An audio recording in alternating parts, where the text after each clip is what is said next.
Thank you for joining us today. I'm Sharon Keeney with the California Department of Fish and Wildlife with the Salton Sea program, and also a member of the Conservation Lecture Team, series team. Today's lecture, it's part of the lecture series. Oops. We have another one scheduled for July 18th. Laura Rogers Bennett, Dr. Bennett, will be presenting on the perfect storm, multiple climate stressors, bush kelp forest beyond tipping point in Northern California. We Thursday from 1 to 2:30. Note that it's webcast only. The registration for the July lecture is not yet open, but there will be a registration link on the CLS website and an announcement via OTD Learn.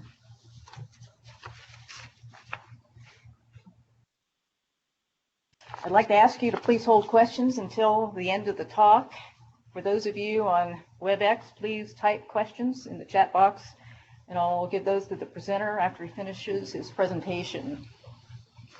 Today we are fortunate to have Dr. Nasseer Idrisi give a presentation on CDFW monitoring of the Salton Sea.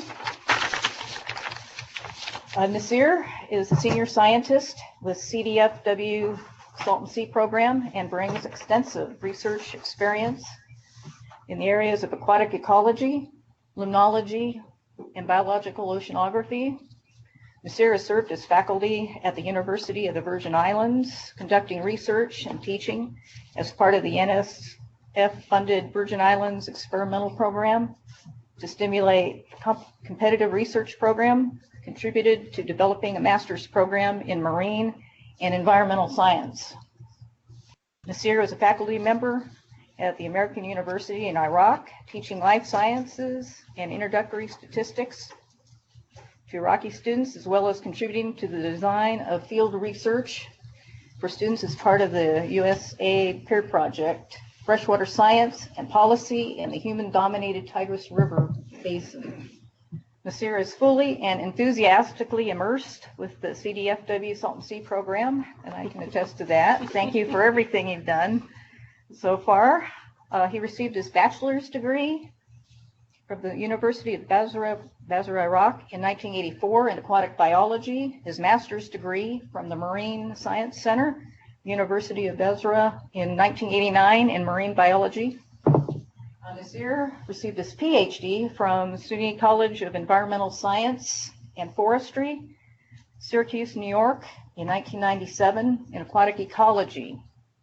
Nasseer did his postdoctorate at the University of Miami in Miami, Florida in biological oceanography. And we are very fortunate to have him in the office. He's done a wonderful job and looking forward to more work with Nasseer.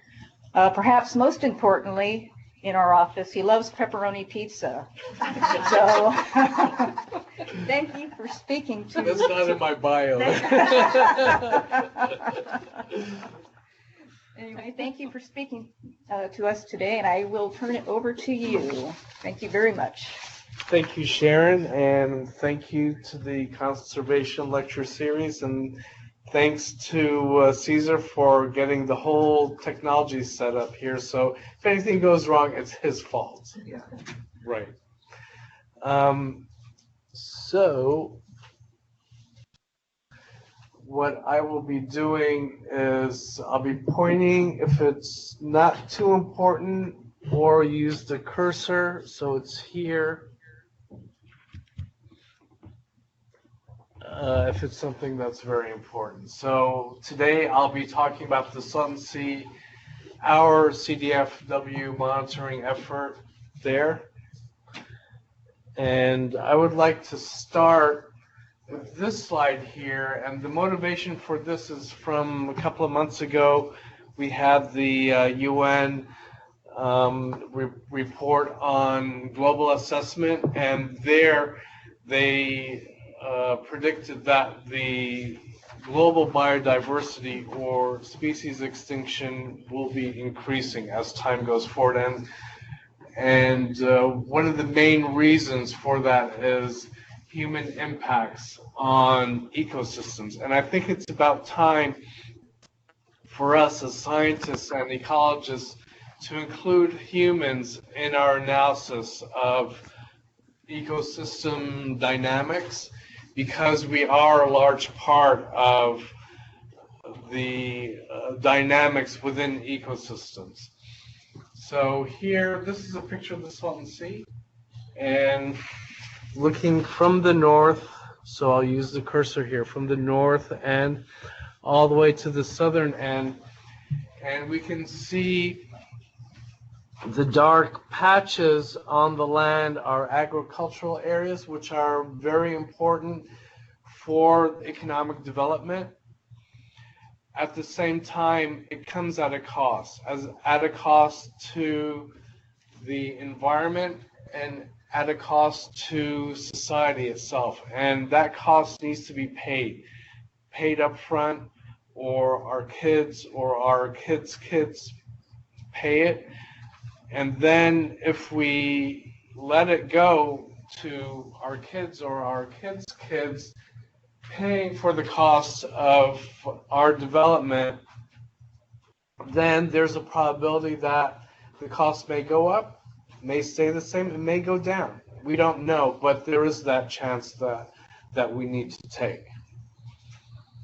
So with that preamble, we can move on to the outline for the talk.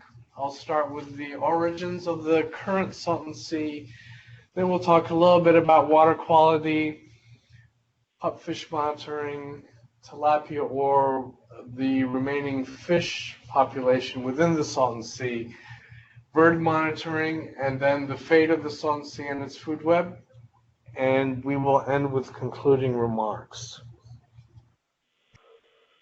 So first of all, the origins of the current Salton Sea.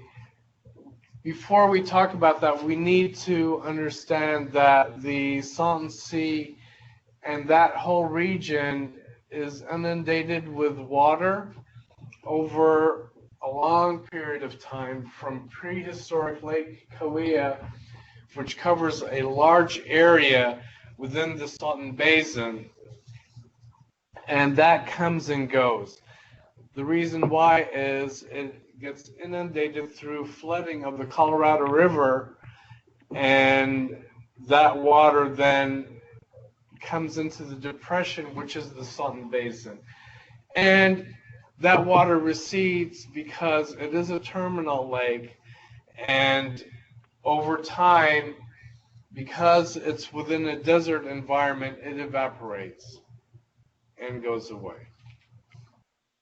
The current Salton Sea is currently the largest, right here, the largest lake within California, and it was formed in 1905 to 1907, where there was a breach in a dam that channels the Colorado River, or some of the water from the Colorado River, to the agricultural lands that was being developed at the time.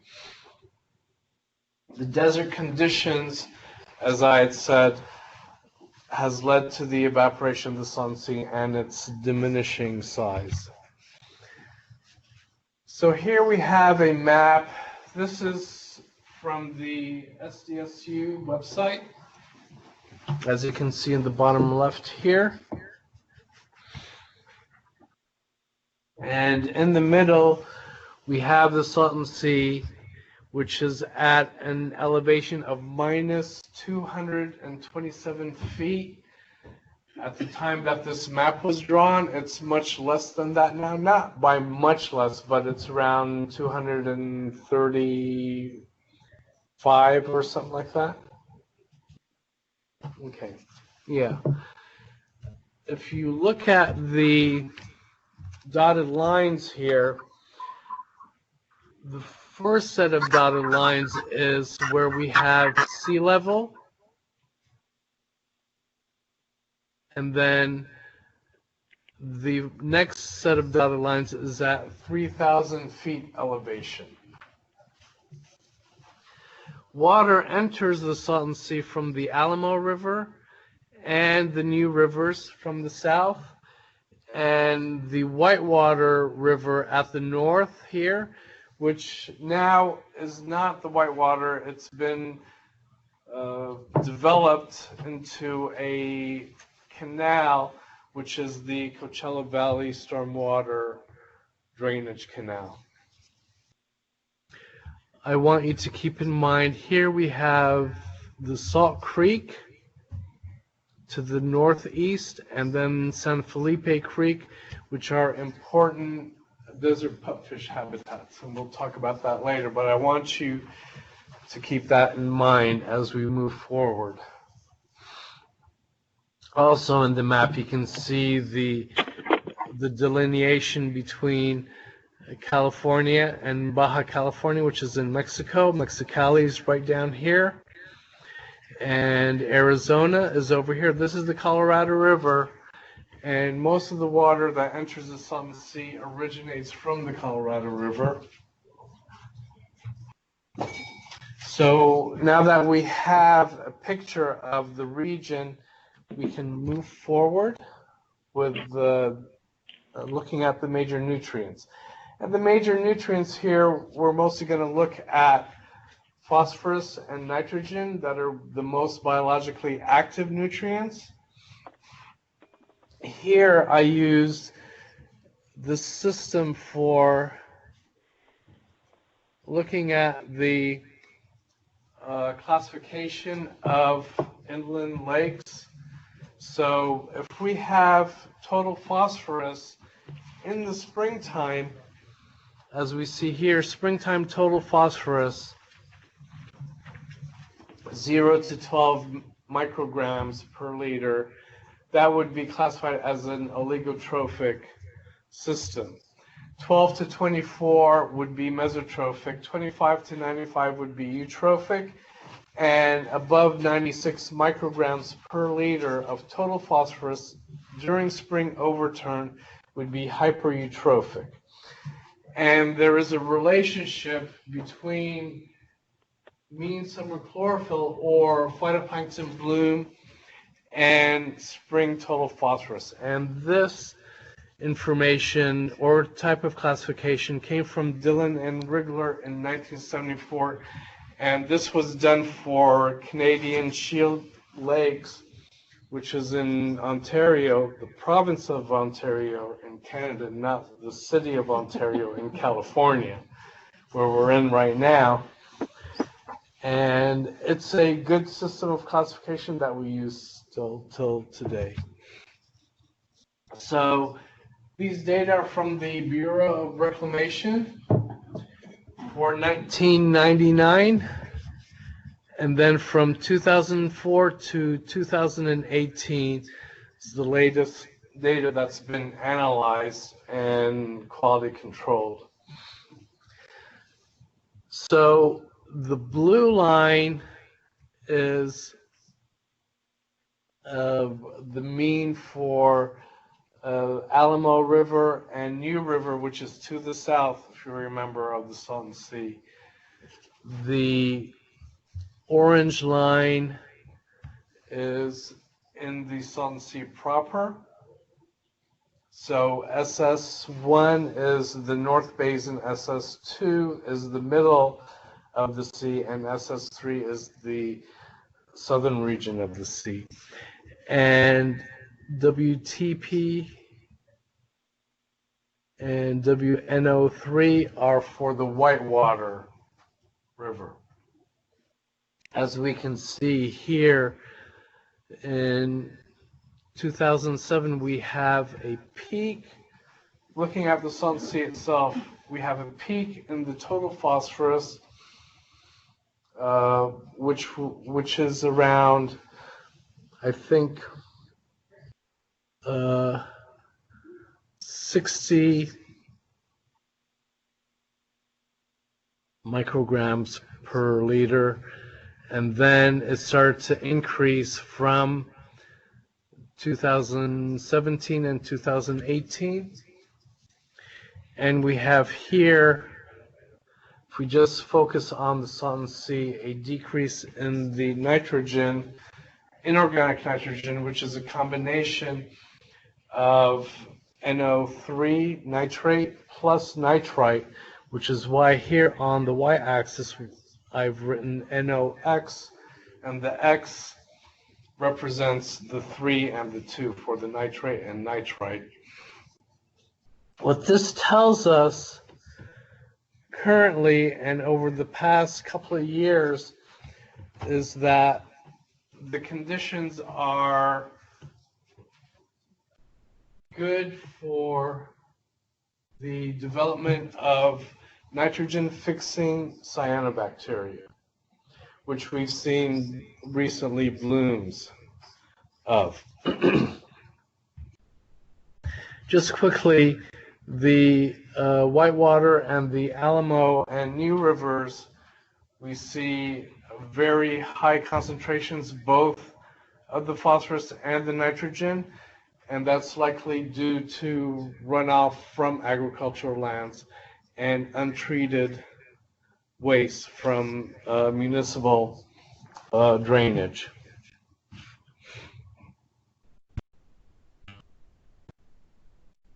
So moving on to desert pupfish, if you can see here, this is a female. She's pretty well camouflaged, and the male sticks out like a sore thumb.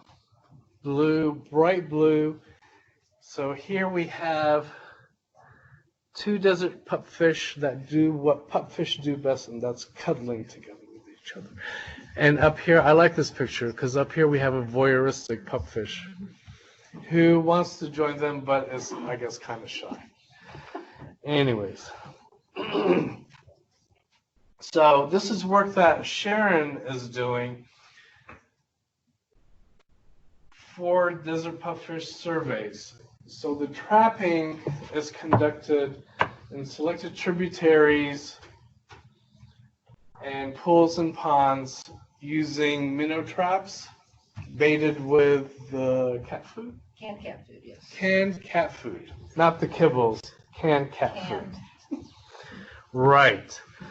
And so the surveys are done typically from late March through October, because even though this is a desert environment, the desert pupfish is acclimated to the hotter temperatures. So during the winter time, as elsewhere, they hibernate or are inactive for the most part. I wouldn't say they hibernated. No, inactive. But we can consider them as being inactive. So the frequency of surveys for each of the areas that are being surveyed depends on availability of Sharon to be out there to do the survey. So convenience, logistics, urgency, where she needs to be to take care of the desert pupfish, because I forgot to mention, but I'll mention it now, that they are an endangered species as listed by California as well as the federal government.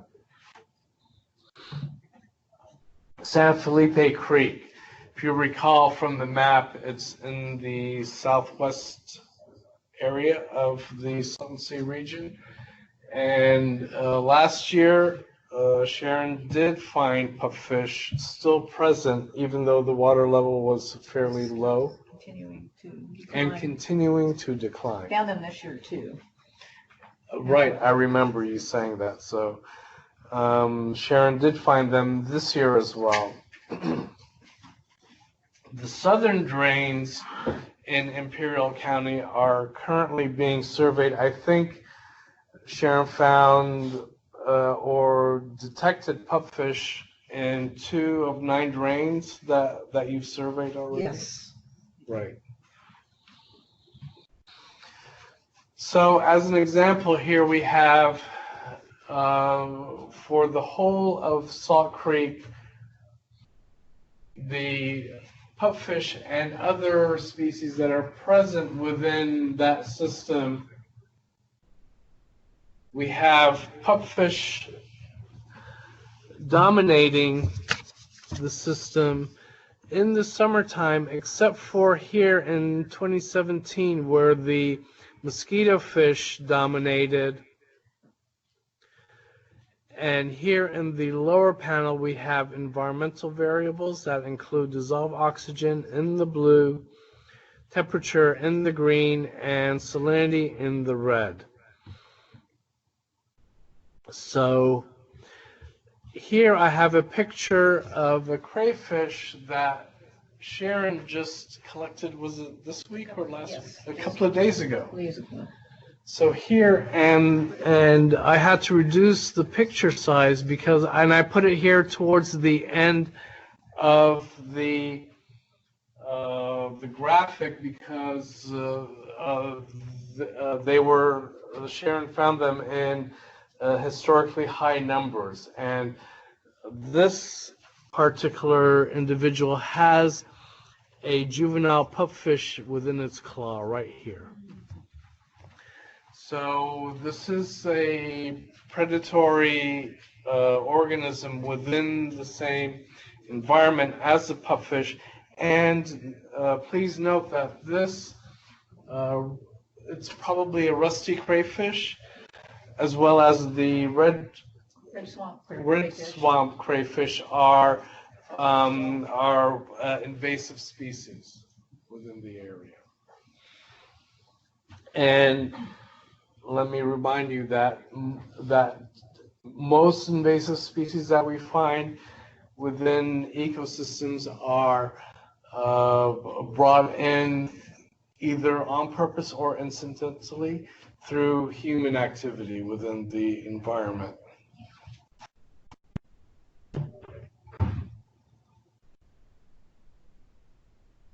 So before I talk about this slide, I want everybody to notice that on the y-axis we have different values, so they are different numbers.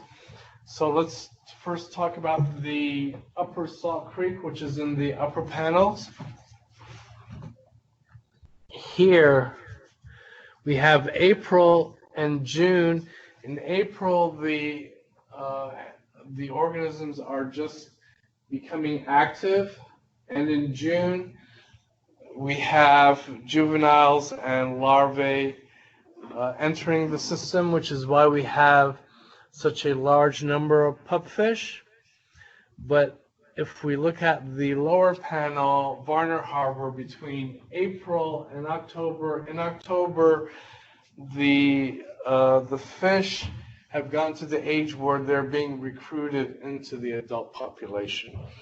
And we can see here from April we have about 8 CPUE, which is catch per unit effort, an index of the population. And then in October we have just slightly above 7 CPUE units here, which tells us that the population is relatively stable. Although in Varner Harbor, as time went on, we saw that the water level in the harbor is decreasing a lot, as well as getting salty. Is there? Can you remind Ryan to mute his mic? Ryan Denson, can you please mute your mic? Okay, thanks.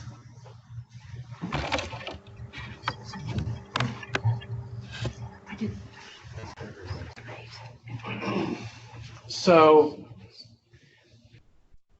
as within the Salt Creek, we see different species that are present there.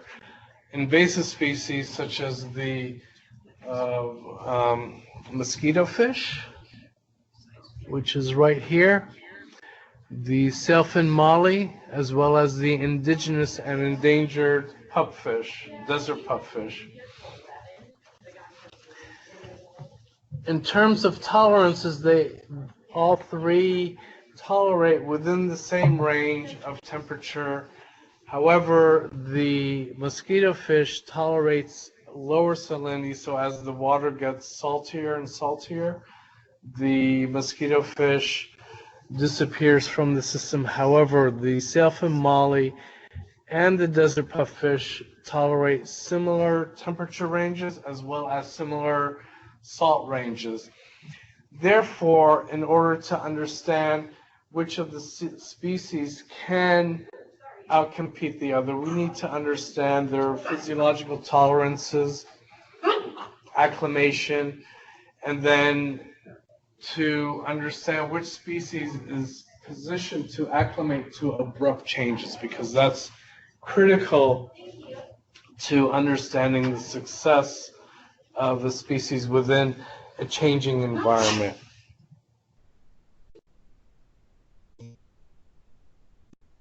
So tilapia, we need to get a new picture of this. As you see, we have the female on the upper part, and then the male, which is covered with a lot of algae, the cyanobacteria that I talked about earlier, is covered this male tilapia. So where we were able to sample with the gill netting points, the red and the yellow points are historically what had been sampled. Currently, over the past couple of years and this year, we will be doing only the yellow points. So we have the northern points that we can access from Varner Harbor, but we can only do that early in the summer. Later in the summer, the water level goes down, and then we can't leave the harbor in the boat. And usually we use an airboat. And so if there's a small sandbar, we can ride over it to get across the harbor into the sea proper. And then later on, we'll access the 3 sampling sites to the south, and we access that from Obsidian Butte in the south to get to the Alamo, New River, and test base. The test base is the old naval base that's since been decommissioned. So looking at the catch per unit effort, which is the same index that we use for measuring the tilapia, as you can see, the gill netting ended in 2008 and then resumed in 2017 at a reduced number of sites. However, if we calculate the average for the Salton Sea, we see in 2003 1.14, which is comparable to 2017 1.12 catch per unit efforts. These are similar numbers, but probably for completely different reasons. In 2003 was the last time we found other species of marine fish within the Salton Sea, and likely these species either competed or predated on the tilapia. Once they were released from that competition or predation pressure, the population increased in magnitude until 2008. In the 2010s, we saw the large fish kills. That was likely because the population of tilapia had increased to the point where it outpassed the carrying capacity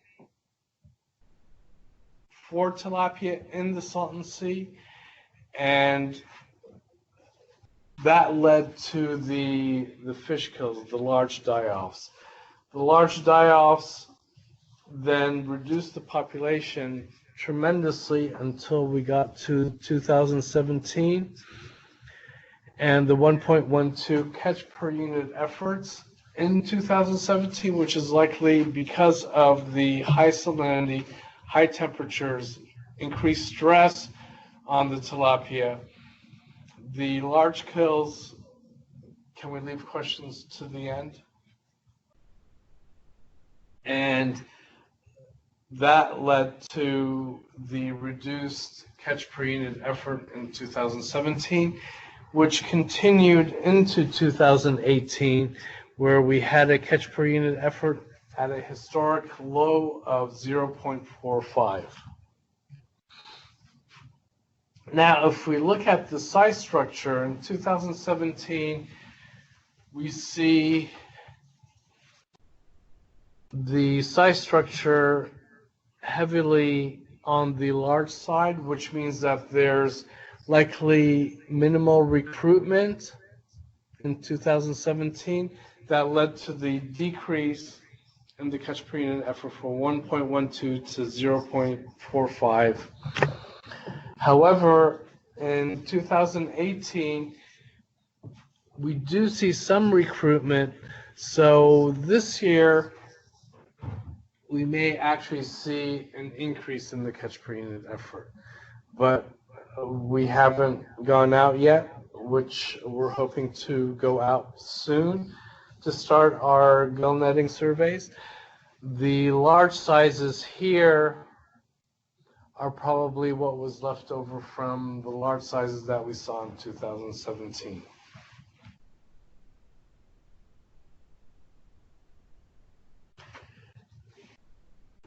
The other important group at the Salton Sea is the birds, the waterfowls and other birds, because Salton Sea is part of the Pacific Flyway. And so it's important to be able to understand the birds in the region. Because of the demise in the fish of the Salton Sea, then we're likely to see a demise in the piscivorous birds.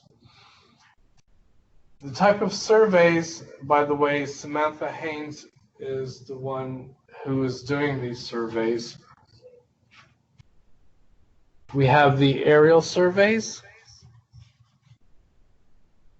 and here we are looking at the piscivorous birds, mainly the cormorants, brown pelicans, and white pelicans. So 6 surveys are done throughout the year. The aircraft travels in a counterclockwise fashion around the Salton Sea and then includes the, just want to get a map here just so that you can get an idea of how the surveys are done. So we start from the north end and then fly around on the western end, visit the habitats to the south and the ag lands and further from there, and then resume on the eastern side of the sea, and then we exit.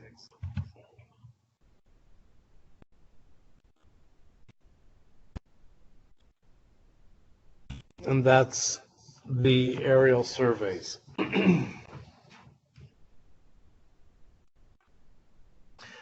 Other than the aerial surveys, the other surveys include nesting birds, counting the shorebirds, marsh birds, dead and sick birds. So with the change in the ecosystem from a fish-dominated system likely to an invertebrate-dominated system, then we may see the shift in the birds that are present at the Salton Sea from the piscivorous birds, the cormorants, white and brown pelicans, to shorebirds that feed on invertebrates.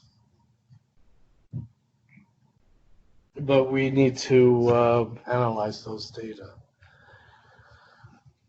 The data that we have so far that I can present today are for the piscivorous birds, and as we see, here, over the years,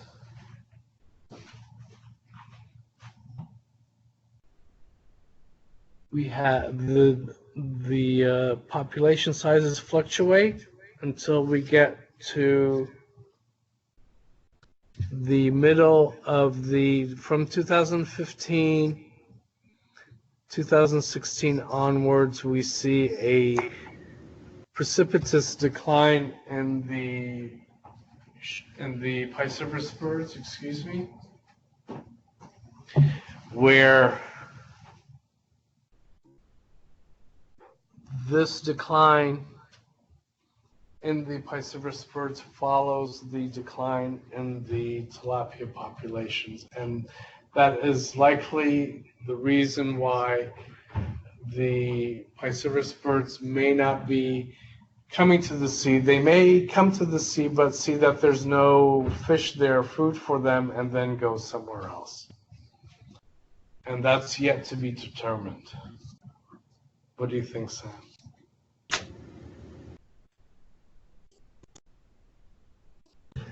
So looking at the Salton Sea and its food web, first of all, the salt content in the Salton Sea is projected to climb up pretty quickly within the next coming years, and by 2038, 2040, it will have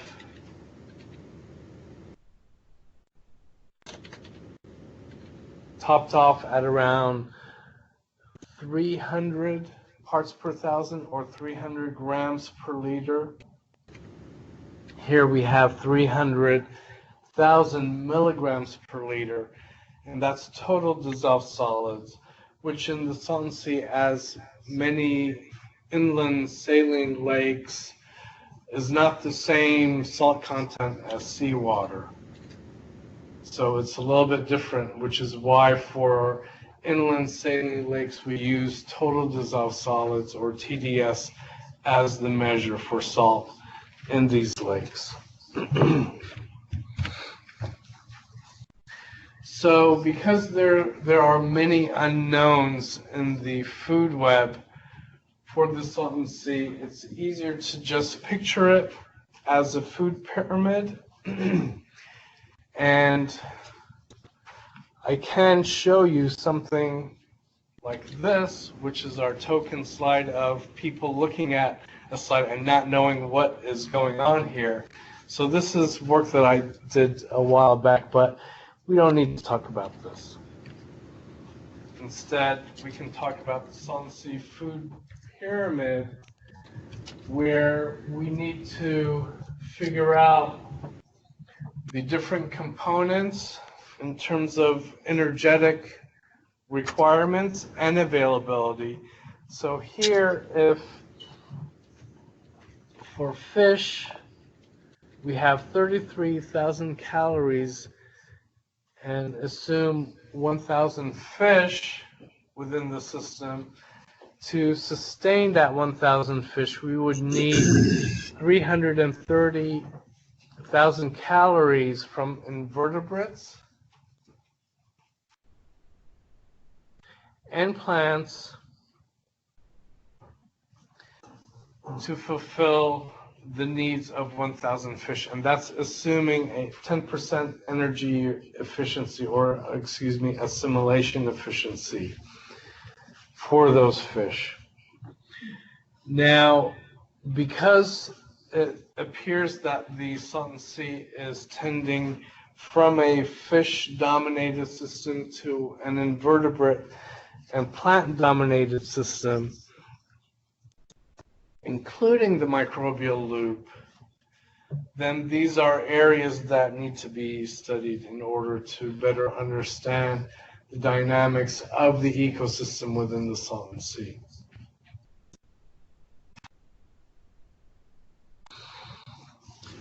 Also, a human impact, global impact, that also affects the Salton Sea. We have changing climate. So how is the increase in temperature going to affect the Salton Sea? It will, but because we are in a desert environment, probably not by much. Not as much as increasing temperature in the poles. In a desert climate or in the tropics, the impact may not be as much, although there will be impacts. The changing climate will also increase the variability in weather patterns. So we talk today, climatologists talk about climate change rather than a global increase in temperature, because what's actually increasing is the variability. So we're having intense cold and intense hot. So the variability is what is increasing. And paleoclimatological models that were published in the 1990s is still being debated, because some models show that there's an increase in frequency and intensity of El Nino events. Others show an increase in frequency and intensity of La Nina events. However, one thing is for certain, that we probably do not have as much transitional periods, meaning that balance between El Nino and La Nina, that it's going to tip one way or the other. And that's what we need to factor in. So in conclusion, what we can say is that the Salton Sea nutrients are tending towards favoring nitrogen-fixing cyanobacteria, that is, an increase in phosphorus and decrease in nitrogen within the Salton Sea itself. That would favor cyanobacterial blooms. And the salt content is currently above 60 grams per liter, and that is equivalent to 60 parts per thousand as total dissolved solids. And the reason for the difference between that and seawater is that the main anion in seawater is chloride, whereas the main anion in the Salton Sea and other inland lakes is sulfate. And sulfate is much heavier than chloride. And so that is the main reason why we have that distinction.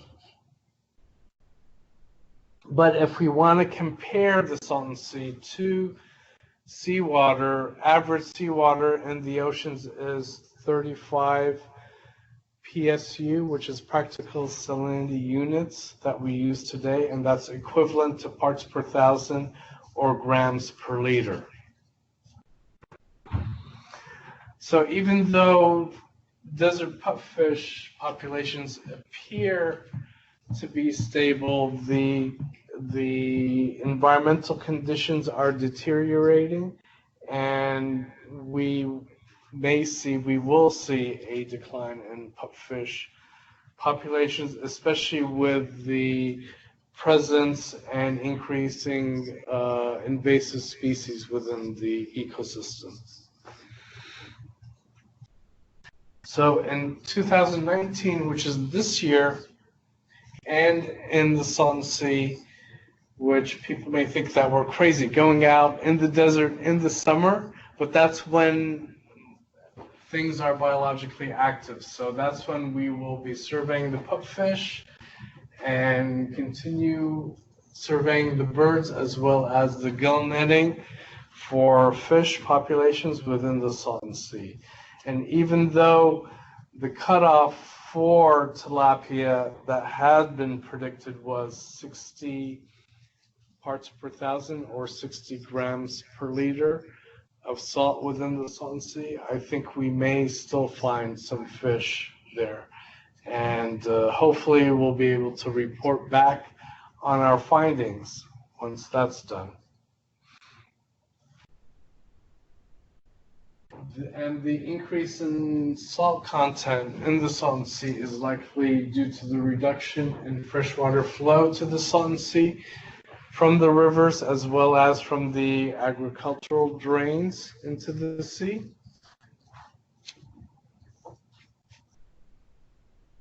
And the reduction in the fish community may be the reason for the reduced piscivorous bird presence at the sea.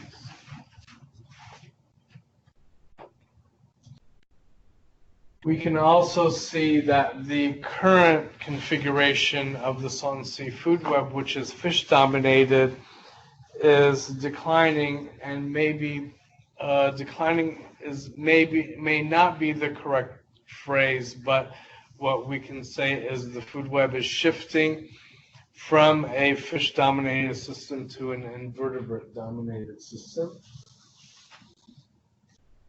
And finally, we still don't know the answer, and which is something that we need to be studying further, is how will climate change impact the Salton Sea, as well as the fish and the wildlife within the system.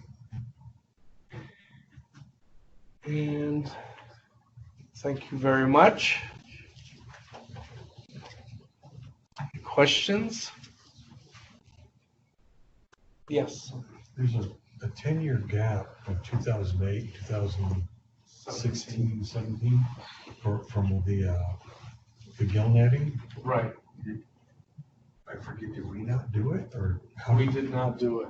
Would you please repeat the question so the audience can Oh, hear? so can they hear the question on the? Sorry about that. Yeah. There's a 10-year gap in the gill netting data. Just wondering about that. So if you recall, 2008 was when we had the economic recession. And the So, furloughs. right. And so that kind of inhibited that gill netting program. Apparently, because of the QSA and gearing up to building habitat within the Salton Sea region, I think that was the motivation for resuming the gill netting in 2017. Oh. And if you recall, at the end of 2017 was when the QSA would be implemented, which is diverting most of the water from the Colorado River that would come to the Imperial County to San Diego County. Would you please repeat the question? Yeah, it's hard to hear for some in the audience. So. Oh, so the question was that there was a 10-year gap between the last time gill netting was implemented, which was in 2008, and then resumed in 2017. So in 2008, it's most likely that the gill netting was stopped because of the recession at that time that started in 2008. In 2017, the gill netting was resumed, and that was probably motivation to understand what was in the Salton Sea because of the implementation of the QSA, which is the Quantification Settlement Agreement that was signed in 2003, and in 2000, and at the end of 2017, it would be implemented, and the implementation of that was to reduce the amount of water to the agricultural lands in Imperial County. That water being diverted mostly to San Diego County, and I think to Coachella Valley as well as to the Metropolitan Water District, right? I have a request for you to go back to the last slide one last time. The last slide. This one, the concluding remarks? I believe so. This person would like to get a screenshot. Oh, okay. And this presentation is being recorded, so you can always go back and see it if you wanted to get clarification on anything. But yes. I'm just curious, do you do active non-native predator control in the pupfish areas? That's a question for Sharon. Yes, I do, actually. And is it helping? To a certain extent, yes, but I have to do it regularly. Yeah, I would think so, yeah. So it is time consuming. Ideally, we'd like to drain the habitat, and we have done that on occasion. But other areas, it's a little bit more difficult. For instance, one of the refuges is fed by a well.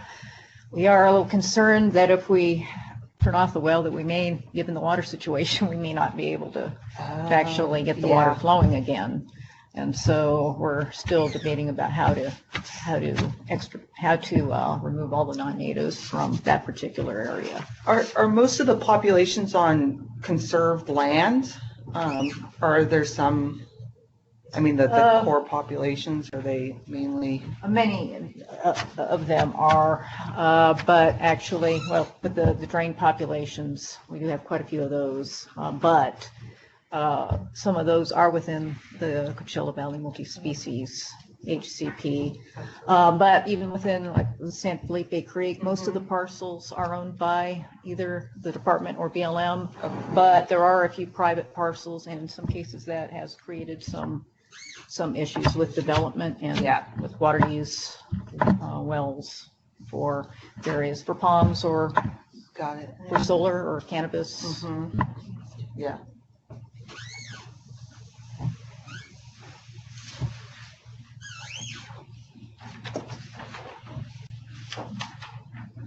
Any more questions? All right. Oh, okay. Let's see. We've got, will there be a filtration plant or something like it installed to filter water going into the sea from agricultural areas? That is, well, something similar to that as part of probably some of the created habitat is to implement sedimentation or mixing basins that can act as filtration to kind of sift out that material. And one thing that acts as a natural filter, which could be a solution to some of these issues, would be wetlands, because wetlands act as natural filters. Next question, is the QSA in full implementation? If so, how much water is being diverted annually? And do we know what the predicted impacts are regarding reduced future lake level? So well, I can say that the QSA is in full implementation now. It came into being at the end of 2017. The amount of water that's being diverted, I can't really say what the impacts are. I don't think anybody knows. And that's why we're studying the Salton Sea. That's why we're here. Next question, is there currently a bioremediation project headed by Corps of Engineers going on in the New River? How would this affect the Salton Sea? I know that there is a new sewage treatment plant in the New River, and from the data that I've seen from the Bureau of Reclamation, it actually appears that the amount of nutrients as well as other material in the New River is actually lower than the Alamo River. And I know that several years ago, the New River was designated as the most polluted river within the United States. Now it's at number 5. So there is some improvement there. Not saying much, but in a relative sense. And as you saw from the nutrient graphics, that it's still very high in terms of material, but I think the sewage treatment plant has a positive effect on the water that's coming up from Mexico. I hope that answers that question.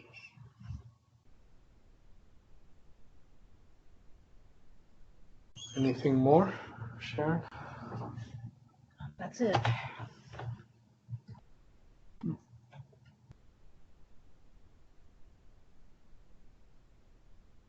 What's the most interesting thing you've seen while working at the Salton Sea? And please repeat the question. Okay, so the question was, what is the most interesting thing that I've seen at the Salton Sea? Well, there are several interesting things. First of all, when you first took me out there, the burrowing owls right along the road there, and just sitting up there watching us as we go by was something that I had not anticipated. The other thing is actually finding fish, finding tilapia, and most importantly, finding the baby tilapia in the Salton Sea. That showed that there is potential recruitment to the adult population, and that's what we're hoping to see this year. So we're really itching to go back out there and setting up our gill nets to see if we do find fish out there. And if we do find fish out there, then that would immensely help our efforts within the created habitats that we're planning to put out there, and then use the fish to populate those created habitats, and then maybe the piscivorous birds will come back. I think that's what you're aiming at. Also, the mud pots. Oh, yeah. That was pretty interesting. So, and the mud pots are there because the whole region is thermogeologically active, which is, these are coming from geothermal vents, and it's really interesting to see them. The geothermal vents are also being used for generating electricity. Question? I'm just wondering if there's a strategy in place for getting projects going to create wetlands. The question is, are there projects in place for creating wetlands? We do have projects in the development phase. So we have one at the south, one at the north, and then one kind of towards the east of the Salton Sea, but they're still being developed. So hopefully we'll have something soon. I mean, it's going to take years, but hopefully just a few years instead of decades.